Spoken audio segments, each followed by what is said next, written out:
semaine de promenade du Paris Saint-Germain et un entretien avec Nicolas Karabatic.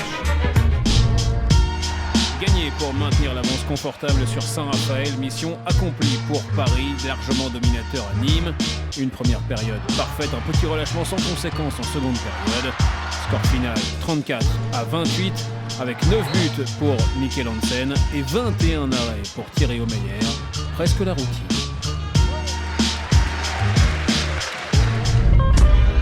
Paris en confiance aussi en Ligue des Champions face à Beşiktaş, le dernier du groupe, avec une seule victoire en 11 matchs.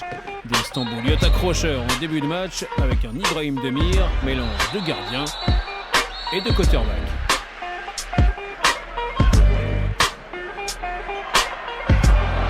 Voilà l'un des buts de cette Ligue des Champions inscrit par Darko Djukic.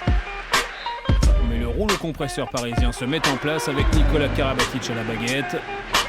Thierry Omeyer est présent bien sûr, surtout quand on essaie de jouer au plus malin avec lui. En seconde période, Paris déroule, même en infériorité, les hommes de Serdar Rozic récupèrent des ballons et même quand ça cafouille offensivement, Meyer ferme la porte. 40-28 score final avec un dernier missile de Daniel Narcisse. Tout va bien dans le déplacement à Płock et la réception de Flensburg.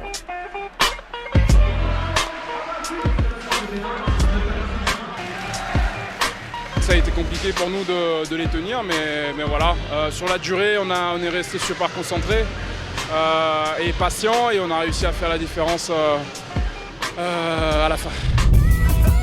Paris en confiance en Ligue des Champions, Nicolas Karabatic, 52 titres en carrière déjà, n'est toujours pas rassasié. Interview.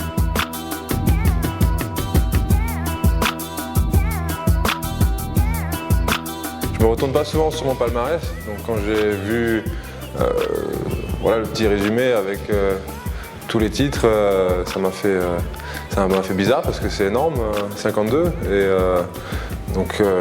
c'est une énorme fierté. Mais j'essaie de pas me retourner dessus et de pas le regarder en détail parce que ça pourrait vite me monter à la tête. Donc j'en suis très fier, mais comme je dis, je savais même pas que j'en étais à ce niveau-là. Tous les titres ont la même saveur. En plus, j'ai gagné les 3 championnats, que ce soit le championnat français, la Bundesliga et la Liga Sobal. 3 des plus grands championnats au monde. J'essaie de gagner le plus de titres possible. Ça me rend heureux, c'est quelque chose qui me rend heureux depuis tout petit. Une ambition légitime pour l'ancien de Kiel et de Barcelone qui est à Paris pour poursuivre sa moisson avec toujours l'aspect affectif dans la tête. Bien sûr, c'est le projet parisien qui m'a tenté. Et réunir et en même temps pouvoir rejouer avec mon frère, rejouer sous nos cas et avoir un club en France qui veuille construire une équipe, qui veuille construire un club omnisport et une équipe de hand aussi forte pour dominer le hand européen du même acabit que le Barcelone ou le TAV Kiel, ça m'a tout de suite parlé. Pouvoir vivre ce que moi j'ai vécu à Barcelone et à Kiel, mais en France, avoir un club aussi fort, avoir des joueurs, des stars dans l'équipe et un club avec autant d'ambition qui met toute cette ambition derrière le hand et derrière les joueurs, ça m'a vraiment motivé, et pouvoir faire ça à Paris, en France, dans la capitale, c'était un vrai rêve.